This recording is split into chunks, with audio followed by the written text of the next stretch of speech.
पंजाबी में एक कहावत है, दौड़ाई चल घोड़ा कभी तो पिंड आऊ। मतलब अपना घोड़ा दौड़ाते रहो कभी तो गांव आएगा। Yes sir. कहने का मतलब यह है कि मेहनत एक दिशा में करते रहो कभी तो मंजिल आएगी। Yes sir. लेकिन एक दिशा में, ऐसा नहीं कि घोड़े को गोल गोल ही घुमाते रहोगे यस सर। तो मंजिल नहीं आएगी, चक्कर आ जाएगा। चक्कर आएगा यस तब, सर। समझ रहे हैं, गिर जाओगे। Yes sir. दौड़ाई चल घोड़ा कदे तक पेंड आऊ। अपनी मेहनत को लगन से एक ही दिशा में मेहनत करते रहो बच्चों, गारंटी है तो मंजिल तो आनी ही आनी है। यस। देखिए, आज का हमारा जो टॉपिक है 1919 का गवर्नमेंट ऑफ इंडिया एक्ट, जिसे मॉन्टेग्यू चेम्सफोर्ड रिफॉर्म या मॉन्टेग्यू चेम्सफोर्ड सुधार भी कहते हैं। बहुत इंटरेस्टिंग है, बहुत आसान तरीके से मैं रिप्रेजेंट करूंगा आपको कि मजा आ जाएगा। ये क्लास नोट्स देख रहे हो, ये ग्रंथ है, इतना सिंपल तरीके से बताया गया है कि सारा कुछ आपके मुट्ठी में हो जाएगा, पूरा इंडियन पॉलिटी। Yes sir. यकीन नहीं आता थोड़ा पढ़ के देखो। 1919 का जो भारत शासन अधिनियम, जिसको बच्चे कहते हैं थोड़ा डिफिकल्ट है, लेकिन इतनी सिंपल तरीके से मैं आपको बता दूंगा, समझ में आ जाएगा। मैं उम्मीद कर रहा हूँ इससे पहले वाले वीडियो आपने पढ़े होंगे। ये कौन सा वीडियो है? 11 नंबर लेक्चर है। इससे पहले 10 वीडियो अगर आपने पढ़े हैं ना, आनंद आ जाएगा। अब इसमें जो मॉन्टेग्यू चेम्सफोर्ड रिफॉर्म इसको कहते हैं कि लॉर्ड मॉन्टेग्यू जो थे उस समय भारत राज्य सचिव थे। Yes sir. ब्रिटेन की सरकार में कैबिनेट मिनिस्टर हुआ करते थे, वहीं से इंडिया के शासन को संभालते थे। मतलब ब्रिटिश पार्लियामेंट की तरफ से हमारा शासन कौन नियंत्रित संभालते थे? भारत सचिव। और भारत के अंदर जो वायसराय सबसे बड़ी पोस्ट थी, लॉर्ड चेम्सफोर्ड थे, वो भारत के वायसराय। इन दोनों ने कुछ सुधार प्रस्तुत किए और कुछ बातें थी, तब जाकर 1919 का एक्ट पास हुआ। ठीक है, अब इसकी विशेषताएं क्या है उस पर हमको फोकस करना है। अब बाकी तो ये क्यों आया, क्या सिचुएशन थी, ये मॉडर्न हिस्ट्री का टॉपिक हो जाता है। Yes sir. हमें बस इसकी विशेषताओं, जो एक्ट है इनकी विशेषताओं को पकड़ना है, ताकि हम समझ सकें पहले क्या सिचुएशन थी, अभी क्या सिचुएशन है, वो समझ सकें। जी सर। तो अभी तक आपको सारा समझ में आ गया क्या हो रहा है। 1861 हमारे ऊपर 1858 से 1947 तक ब्रिटिश गवर्नमेंट का हिस्सा रहा, मतलब ब्रिटिश पार्लियामेंट का अधिकार रहा, इतना तो जानते हो। Yes sir. 1861 में कानून आता है भारत परिषद अधिनियम, उसमें हमारे ऊपर क्या किया जाता बताइए। इंडियन को पहली बार सरकार में शामिल किया गया। Yes, sir. लेजिस्लेटिव काउंसिल में 3 इंडियन को शामिल किया गया Yes, sir. 1861 यस में। सर। ठीक है, इसके बाद क्या होता है कि कुछ और इंडियन शामिल किए जाते हैं। Yes sir. मतलब केंद्रीय विधायिका जो है, केंद्रीय विधायिका में जो अतिरिक्त सदस्य थे उनकी संख्या और बढ़ाई जाती है। और 1992 में, 1892 में क्या हुआ, सॉरी 1909 में क्या हुआ, सर उनकी संख्या बढ़ा दी गई थी, संख्या और बढ़ा दी गई, 60 कर दी गई थी। 16 स्टार्ट कर दी गई थी। 60 कर दी गई थी। ठीक है, पहले 16 थी, अब 60 कर दी गई। क्योंकि 1909 के एक्ट में कहा गया था कि जो अतिरिक्त सदस्यों की संख्या है ना, उसको मिनिमम चाहे आप 16 रखिए, लेकिन मैक्सिमम 60 रखिए, इसके बीच रखनी चाहिए। Yes sir. लेकिन जब गठन हुआ तो 60 संख्या रखी गई। Yes sir. ऐसे ही 1861 में कहा गया था अतिरिक्त सदस्यों की संख्या मिनिमम 6 रखिए या 12 रखिए मैक्सिमम। लेकिन कितनी रखी गई थी, हमने मैक्सिमम ही चुना था, 12 रखी गई थी। और ऐसे ही 1892 में कहा गया था 10 से 16 के बीच में होनी चाहिए, लेकिन कितनी थी, 16 रखी गई थी। ठीक है, अब यहां पर क्या सिचुएशन हो रही है वो समझने का प्रयास करते हैं 1919 में। Yes sir. ठीक है, अब यहां पर बहुत बड़ा चेंज हुआ 1919 का, इसलिए इंपॉर्टेंट तो हो जाता है क्योंकि पहली बार विधान परिषद को 2 सदन बना दिए गए, 2 सदन में बंटवारा कर दिया गया। समझ में आया? इससे पहले विधान परिषद क्या थी, एक ही सदन था। Yes sir. अरे भैया, वायसराय की एक कार्यकारी परिषद थी, एक विधान परिषद थी। विधान परिषद में अतिरिक्त सदस्य जो जोड़े गए थे वो थे, और कार्यकारी के जो सदस्य थे वो पदेन सदस्य थे। लेकिन यहाँ पर जो विधान परिषद है इसको 2 सदन कर दिए गए। जैसे आज हमारे जो विधायिका है, संसद है, कितने सदन है, 2 सदन है, लोकसभा, राज्यसभा। लोकसभा को निम्न सदन कहते हैं, लोअर हाउस कहते हैं, और राज्यसभा को उच्च सदन, अपर हाउस कहते हैं। ऐसे ही यहां पर 2 परिषद बना दिए गए, विधान परिषद के 2 सदन बना दिए गए। एक था legislative assembly, central legislative assembly या केंद्रीय विधानसभा, इसे लोअर हाउस कहते थे। जैसे आज लोकसभा है, वैसे उस समय केंद्रीय विधानसभा। Yes, sir. इसके सदस्यों का कार्यकाल 3 वर्ष का था। और दूसरी जो अपर हाउस था उसे काउंसिल ऑफ स्टेट कहते थे, मतलब राज्य परिषद कहते थे। Yes, sir. इसके कार्यकाल इसका कार्यकाल कितना था सदस्यों का? 5 वर्ष। जैसे आज हमारे लोकसभा का कार्यकाल 5 वर्ष का होता है आमतौर पर, अगर सरकार पूरी चली। सरकार बीच में अगर गिरी नहीं, स्थगित नहीं हुई, या जैसे गठबंधन की सरकारें होती है तो कई बार ऐसा होता है कि 5 वर्ष कार्यकाल पूरा करने से पहले ही गिर जाती है। Yes, sir. तो आमतौर पर 5 वर्ष का कार्यकाल है। Yes, sir. ठीक है। राज्यसभा के सदस्यों का कार्यकाल कितना होता है? 6 वर्ष। राज्यसभा के सदस्यों का कार्यकाल आज कितना है? 6 वर्ष है राज्यसभा के सदस्यों का। हालांकि राज्यसभा का खुद का कोई कार्यकाल नहीं है, वो एक स्थायी सदन है, Yes, sir. कभी भंग नहीं होता। Yes, sir. उसके सदस्यों का कार्यकाल 6 वर्ष का है। लेकिन यहाँ पर जो राज्य परिषद है उसके सदस्यों का कार्यकाल कितना निर्धारित किया है? 5। और जो लोअर हाउस है उसके सदस्यों का कार्यकाल 3 वर्ष। इतना क्लियर हो जाएगा। अब बात करते हैं डिटेल में इसको कि भैया लोअर हाउस में कितने सदस्य थे और अपर हाउस में कितने सदस्य थे। अब यहां पर लोअर हाउस में 145 सदस्य थे। लोअर हाउस में कितने सदस्य थे? 145। और अपर हाउस में कितने सदस्य थे? 60। तो यहां पर मैं लिख देता हूं आपको, हाँ लिखा हुआ है 145 सदस्य और 60 सदस्य हैं। Yes, sir. अब ये सदस्य कहां कहां से आने थे वो मैं आपको बताता हूं। Yes, sir. अब देखिए, इससे पहले विधान परिषद का केवल एक ही सदन था, जिसमें टोटल सदस्य कितने थे? 60 60 अतिरिक्त थे, और बाकी कार्यकारी जो थे वो 6 मिलाकर 6 पदेन सदस्य हो गए, हाँ। तो 66 हो गए। Yes, sir. इतना सिस्टम था विधान परिषद का। लेकिन यहाँ पर विधान परिषद को दो सदन बना दिए गए, एक का 145, दूसरे का 60। Yes, sir. अब देखिए, सबसे पहले बात करेंगे लोअर हाउस की, legislative assembly, central legislative assembly की बात करते हैं। इसमें 145 सदस्य हैं, तो 104 सदस्य निर्वाचित होते थे। पहली बार केंद्र में जो विधायिका है इसके सदस्यों को आम जनता के द्वारा चुना गया। आम जनता के द्वारा वोटिंग किए गई, आम जनता ने वोटिंग में हिस्सा लिया। Yes, sir. लेकिन आम जनता जैसे आज हमारी आम जनता वैसी नहीं, हम्म, वो आम जनता वो थी कि जैसे कुछ लोग, आम जनता में कुछ लोग चुने गए जो बहुत पढ़े लिखे हैं, जो टैक्स देते हैं, जो अमीर वर्ग हैं, उन लोगों को चुना गया। Yes, sir. ठीक है। तो आप कह सकते हैं 1919 में 17,000, लगभग 17,000 26-27 करोड़ उस समय जनसंख्या थी हमारी। उसमें से लगभग 16-17 हजार लोग एलिजिबल हुए थे यहाँ पर वोट करने के लिए। Yes, sir. तो यहाँ पर डायरेक्ट जनता के द्वारा पहली बार इलेक्शन हो रहा है, देख लीजिए, इस लोअर हाउस के सदस्यों को चुनने के लिए। लेकिन कितने सदस्यों को चुनने के लिए? 104। ठीक है, 104 का निर्वाचन हुआ था। 104 का निर्वाचन हुआ था। हालांकि इसमें भी कुछ सीटें रिजर्व थी, मैं बताऊंगा अभी। और 41 सदस्यों को नॉमिनेट किया गया था। ये किसके द्वारा नॉमिनेट किया गया था? वायसराय के द्वारा नॉमिनेट किया गया था। इसमें से 26 सदस्य जो थे वो सरकारी सदस्य थे, मतलब पहले सरकार का हिस्सा हैं। Yes, sir. कोई अधिकारी हैं, जैसे आईसीएस अधिकारी है, सिविल सर्वेंट है, या सेना में कोई अधिकारी हो। 15 नॉन ऑफिशियल थे, गैर सरकारी। Yes, sir. ये सब कौन चुनेगा 41 सदस्यों को? वायसराय। अब बाकी निर्वाचित जो होते थे 104 सीटें, वो देखते हैं कौन कौन होता था। 52 तो साधारण लोग थे। साधारण मतलब हिंदू इसमें आ जाते हैं, ठीक है, हिंदू आ जाते हैं, और बाकी नहीं, सिख नहीं, सिख के लिए अलग था। हिंदू मेन, सभी हिंदू के सभी वर्ग इसमें आ जाते हैं लगभग। ठीक है। और मुस्लिम के लिए 30 सीटें रिजर्व थी। ये कौन सा सिस्टम था? Separate electorate system. यहाँ पर सेपरेट इलेक्टोरेट सिस्टम, जो 1909 में सेपरेट इलेक्टोरेट सिस्टम मुसलमानों के लिए लाया गया था, Yes, sir. मतलब सांप्रदायिक आधार पर अलग चुनाव प्रणाली ला दी गई थी ना, कि ऐसा क्षेत्र जहां मुस्लिम बाहुल्य है वहां पर कैंडिडेट मुस्लिम ही खड़ा होगा, वोट भी मुस्लिम ही करेंगे। Yes, sir. वो यहाँ भी लागू किया गया। Yes, sir. लेकिन ये सिस्टम जो है ना और भी आगे विस्तारित कर दिया गया। पहले 1909 में केवल मुसलमानों के लिए था, Yes, sir. अभी यूरोपियों के लिए भी हो गया, सिखों के लिए भी कर दिया गया। Yes, sir. सिखों के लिए भी ये सिस्टम कर दिया गया, सेपरेट इलेक्टोरल सिस्टम कर दिया गया। समझ में आ गया? Yes, sir.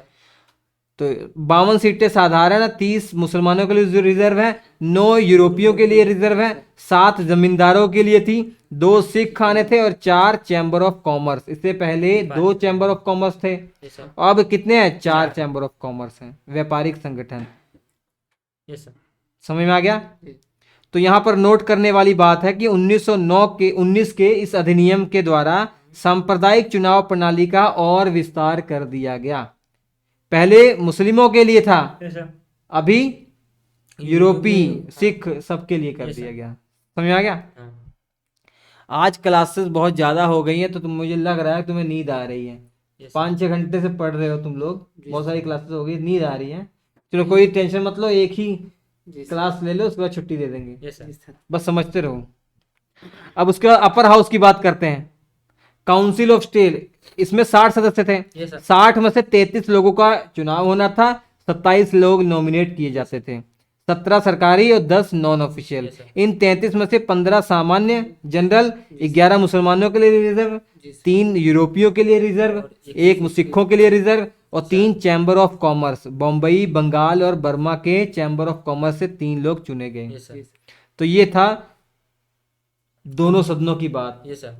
जो दो सदन केंद्र में स्थापित कर दिए गए, उसमें कैसे सदस्य होंगे सारा मैंने खोल के बता दिया। Yes, sir. ये आपको बहुत कम मिलेगा, नेट वोट पे ढूंढोगे, रिसर्च करोगे तभी ये जानकारी हासिल कर सकते Yes, हो। sir. किसी किताब में इतनी जानकारी नहीं मिलेगी। इस हालांकि ये पढ़ने से आपके दिमाग में सारा खुल जाएगा, सारी बातें क्लियर हो जाएंगी, कुछ रटने की जरूरत नहीं पड़ेगी, इसलिए मैंने ये बताने का प्रयास किया। Yes sir. अभी तक हमारी वायसराय की कार्यकारी परिषद में 6 सदस्य थे। Yes sir. 1909 के एक्ट में पहली बार एक इंडियन को जोड़ा गया। Yes, sir. नाम क्या था? सत्येंद्र सिंह। शाबाश, सत्येंद्र प्रसाद सिन्हा। Yes sir. लेकिन 1919 के एक्ट में 3 इंडियन को कंपलसरी कर दिया गया। Yes sir. जो वायसराय की एग्जीक्यूटिव काउंसिल है, अब 6 में से 3 क्या होने चाहिए? कंपलसरी हो गए। कंपलसरी होने चाहिए। कौन होगा? इंडियन। इंडियन होंगे। लेकिन जो आपके कमांडर इन चीफ है ना, उनको छोड़। सेनाध्यक्ष हैं, Yes, sir. उनको छोड़कर वो अंग्रेज ही रहेंगे। Yes sir. वो अंग्रेज ही रहेंगे। ये इसकी दूसरी विशेषता है 1919 के एक्ट की। Yes sir. दोनों अच्छे समझ में आ गई। पोस्टमार्टम हो गया। अब तीसरी बात, जो केंद्रीय विषय है और प्रांतीय विषय को और स्पष्ट कर दिया गया। यहाँ पर पहले क्या हो रहा था कि भैया डिसेंट्रलाइजेशन का शुरुआत तो कर दिया गया था कि राज्यों को कानून बनाने का अधिकार दे दिया गया था। आप कमेंट करके बताएंगे कि राज्यों को कानून बनाने का अधिकार कब मिला? ये पढ़ा दिया गया। अगर नहीं आपके पास जवाब है ना, तो समझ लीजिए पिछले वीडियो आपने अच्छे से नहीं देखे हैं। पिछले वीडियो सब अच्छे से पढ़ लीजिए, तभी आगे बढ़िएगा। एक आप सिरा पकड़ेंगे तो आगे की सारी कहानी गुत्थी खुलती जाएगी। ऐसा है ये सभी एक्ट, ठीक है। जैसे आपने 1858 पढ़ लिया, 1861 आपको समझ में आ जाएगा कि भैया 3 लोगों को शामिल किया गया इंडियन को। उसके बाद और विस्तार किया गया 1892 में, 1909 में और विस्तार किया गया। 1909 में भैया पहली बार मुसलमानों के लिए सेपरेट इलेक्टोरेट सिस्टम ला दिया गया। लेकिन 1919 में ये सेपरेट इलेक्टोरेट सिस्टम बढ़ा दिया गया, सिख यूरोपी भी शामिल हो गए, ठीक है। ऐसा ही अब प्रांतों को भी कानून बनाने का अधिकार था। प्रांतों की जो लेजिस्लेटिव काउंसिल थी उनको भी कानून बनाने का अधिकार था। Yes sir. लेकिन यहाँ पर कभी कभी कंट्रोवर्सी हो जाती थी कि कोई विषय है उस पर केंद्र सरकार कानून बनाए या राज्य सरकार कानून बनाए, ऐसा लफड़ा बहुत बार हो गया था। इसीलिए 1919 के एक्ट में केंद्रीय विषय और प्रांतीय विषय को थोड़ा सा स्पष्ट किया गया। सेंट्रल सब्जेक्ट पर केंद्र कानून बनाएगा और प्रोविंशियल सब्जेक्ट पर राज्य कानून बनाएगा। हालांकि 1935 का जब एक्ट आएगा तो बहुत अच्छे से स्पष्ट किया जाएगा, शक्तियों का बंटवारा केंद्र राज्य में अच्छे से किया जाएगा। 3 सूचियां आएंगी, समवर्ती सूची, संघ सूची, राज्य सूची, वो 1935 में आएगा, ठीक है। अब देखिए, अब प्रोविंशियल सब्जेक्ट जो प्रांतीय विषय थे, इस पर कौन कानून बनाएगा? प्रांत, प्रांत की लेजिस्लेटिव। लेकिन 1919 वाले एक्ट में जो प्रांतीय विषय थे इनको भी 2 भागों में बांट दिया गया, आरक्षित विषय और हस्तांतरित विषय। तो यहां पर चौथा वही हमारा पॉइंट है कि प्रांतों के अंदर पहली बार द्वैध शासन प्रणाली की शुरुआत हुई इस 1919 के एक्ट में। तो 1919 के एक्ट की सबसे इंपॉर्टेंट विशेषताओं में से एक ये भी विशेषता है कि प्रांतों में डायरकी सिस्टम, डबल गवर्नमेंट का सिस्टम कब लाया गया? 1919 के अधिनियम। ये क्या सिस्टम था? जैसे आज से तुलना करते हैं, आज हमारी क्या है कि जो आज राज्य सूची के विषय हैं, इन पर राज्य विधानमंडल कानून बनाएगा, यस सर। राज्य विधानमंडल कानून बनाएगा। ऐसे ही उस समय क्या किया गया, प्रोविंशियल सब्जेक्ट को, प्रांतीय विषय को दो भागों में बांटा गया। एक जो बहुत ज्यादा इंपॉर्टेंट थे, जैसे फाइनेंशियल, टैक्स, पुलिस, ये इसको रिजर्व विषय बना दिया गया। इसको किसकी कैटेगरी में रखा गया? आरक्षित विषय। Yes sir. और हस्तांतरित विषय, ये ट्रांसफर सब्जेक्ट, ये कम इंपॉर्टेंट थे। अब आरक्षित विषयों पर कानून बनाएगा प्रांत सरकार ही बनाएगी, प्रांत ही बनाएगी, लेकिन उस कानून बनाने वाले सिस्टम में गवर्नर अपनी एग्जीक्यूटिव काउंसिल का सहारा लेगा। बहुत ही इंपॉर्टेंट बात मैं बता रहा हूं आपको, ये बहुत इंपॉर्टेंट बात खोल के बताता हूं आपको अच्छे से। प्रांतों में क्या सिस्टम है? गवर्नर है, यस एग्जीक्यूटिव काउंसिल है, और अतिरिक्त सदस्य मिलाकर कौन है? लेजिस्लेटिव। लेजिस्लेटिव काउंसिल है। Yes sir. मतलब कह सकते हैं लेजिस्लेटिव काउंसिल है। याद रखिएगा, लेजिस्लेटिव काउंसिल में ये एग्जीक्यूटिव काउंसिल के सदस्य शामिल होते ही होते हैं, यस सर। ये पदेन सदस्य होते हैं। Yes sir. अब गवर्नर और ये एग्जीक्यूटिव काउंसिल तो ये सारे अंग्रेज ही होंगे, लगभग ये अंग्रेज होंगे। अगर इंडियन भी होंगे तो वो वही होंगे जो इनके चाटुकार हैं, जो इनके बहुत खास हैं, Yes, sir. क्योंकि इन्हीं के द्वारा नॉमिनेट किए गए हैं, अंग्रेजों के द्वारा नॉमिनेट किए गए हैं। तो गवर्नर एग्जीक्यूटिव काउंसिल के साथ मिलकर किन विषयों पर कानून बनाएगा? आरक्षित। आरक्षित विषयों Yes, पर। sir. अब वही गवर्नर जब लेजिस्लेटिव के काउंसिल के उन मंत्रियों के साथ जो इंडियन हैं, यस सर। उनके साथ मिलकर किस पर कानून बनाएगा? ट्रांसफर सब्जेक्ट, हस्तांतरित विषय Yes, पर। sir. गवर्नर और इस लेजिस्लेटिव काउंसिल के अंदर वो सदस्य जो एग्जीक्यूटिव काउंसिल के सदस्य नहीं हैं, जो बाकी इंडियन मंत्री हैं, यस सर। वो क्या करेंगे? गवर्नर के साथ मिलकर ट्रांसफर सब्जेक्ट पे कानून बनाएंगे। Yes sir. तो यहां पर क्लेम किया गया था भैया 1917 में, मोंटेग्यू जो साहब थे ना, मोंटेग्यू, Yes, sir. इन्होंने ब्रिटिश पार्लियामेंट में लोअर हाउस में खड़े होकर कहा था कि भैया इंडियन लोगों को हम स्वायत्ता देंगे, प्रांतों के अंदर जो है उनको हम कह सकते हैं उत्तरदायी सरकार का गठन करेंगे, लेकिन धीरे धीरे। Yes sir. ये उत्तरदायी सरकार थे भैया, ये उत्तरदायी हमारे इंडियन जो लोग थे उनको हस्तांतरित विषय पर कानून बनाने के लिए दे रहे हैं आप, और जो इंपॉर्टेंट कानून है उसको आप अंग्रेजों के साथ मिलकर बना रहे हैं। Yes, sir. ये तो सीधा सीधा बेवकूफ हमको बनाया आपने। Yes sir. हालांकि ये और अच्छे से आपको समझ में आएगा ये मॉडर्न हिस्ट्री के अंदर डिटेल में, और जब आसपास क्या घटनाएं घट रही हैं समझेंगे कि भैया 1916 में आपके वो जो थे कांग्रेस मुस्लिम लीग के बीच में समझौता हो रहा, लखनऊ पैक्ट हो रहा है, ठीक है, यस सर। होम रूल आंदोलन चलाया जा रहा है देश में, बाल गंगाधर तिलक, एनी बेसेंट। वो जब आप पढ़ेंगे मॉडर्न हिस्ट्री तो और अच्छे से क्लियर आएगा मतलब किन परिस्थितियों में ये कानून बने हैं। Yes sir. फिलहाल हमको ये समझने की विशेषताएं क्या है यस सर। और तुलना करनी है। समझ में आ गया? Yes, sir. प्रांतों में द्वैध शासन, Yes, sir. ये द्वैध शासन कब तक बना रहेगा? 1935 के एक्ट तक बना रहेगा। 1935 का एक्ट आएगा, उसमें ये द्वैध शासन समाप्त कर दिया जाएगा प्रांतों में और केंद्र में कर दिया जाएगा। शाबाश, और ये केंद्र में कर दिया जाएगा। समझ आ गया? इसके अलावा मैंने बता ही दिया, पहली बार देश में डायरेक्ट इलेक्शन करवाए गए, लेकिन कुछ ही लोग इस इलेक्शन में पार्टिसिपेट करते थे। संपत्ति, कर, शिक्षा के आधार पर मताधिकार था, लेकिन लगभग 17,000 लोगों को वोट देने का अधिकार था। और महिलाओं को पहली बार वोट देने का अधिकार इसी एक्ट में मिला। Yes sir. अरे अभी में हमने बताया नहीं, लोअर हाउस के कुछ सदस्य निर्वाचित होंगे, सॉरी वोटिंग होगा उनका, हाँ। यही लोग तो हिस्सा लेंगे। Yes sir.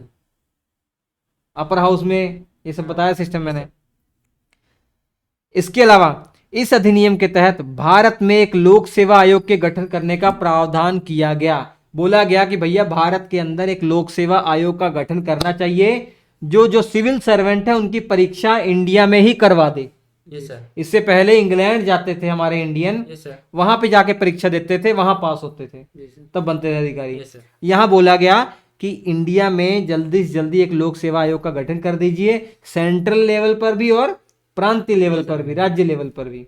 और ये गठन कब किया गया? 1926 में किया गया। लोक सेवा आयोग का गठन, जो हमारी यूपीएससी है, इसका गठन कब हुआ? 1926। तो केंद्र में लोक सेवा आयोग का गठन 1926 में हुआ। Yes sir. इनको कहा कब गया था? 1919 में। 1919 में कहा गया था, सरकार ने, ब्रिटिश पार्लियामेंट ने कानून बनाकर ये किया था, यस सर। और उस पर बातों पर अमल करके 1926 में हुआ। बना दिया। तो ये था 1919 का एक्ट। तो 6 बातें इंपॉर्टेंट थी, फिर से मैं आपको बताता हूं भैया। यहाँ पर केंद्र में 2 सदन कर दिए गए, यस सर। केंद्रीय विधान परिषद को 2 सदन कर दिया गया, इससे पहले एक ही था। Yes sir. ठीक है। और इसके अलावा ये तो बता ही दिया, लोअर हाउस अपर हाउस कितने कितने 145 और 60। इसके अलावा कार्यकारी परिषद में 3 इंडियन कंपल्सरी हैं। Yes sir. ठीक है। और इसके अलावा जो प्रोविंशियल सब्जेक्ट थे इनको 2 भागों में बांटा था। मतलब कहने का भाव यह है कि प्रांतों में द्वैध शासन, डायरकी सिस्टम लागू कर दिया गया था। ठीक है। और देश के अंदर डायरेक्ट इलेक्शन पहली बार हुए। Yes sir. ठीक है। और लोक सेवा आयोग के गठन करने का यहाँ लक्ष्य रखा गया। Yes sir. तो ये था इसके क्लास नोट्स। में आपको बताऊं, बहुत बेहतरीन जो क्लास नोट्स आप पढ़ रहे हैं ना, ये आपको श्री एजुकेशन एप्लीकेशन पर मिलेंगे, श्री एजुकेशन एप्लीकेशन पर मिलेंगे, या 7888774245 पर आप डायरेक्ट कांटेक्ट करके हमको ये नोट्स पा सकते हैं। Yes sir. हम आपसे मिलेंगे अगले एपिसोड में। तब तक के लिए बच्चों नमस्कार।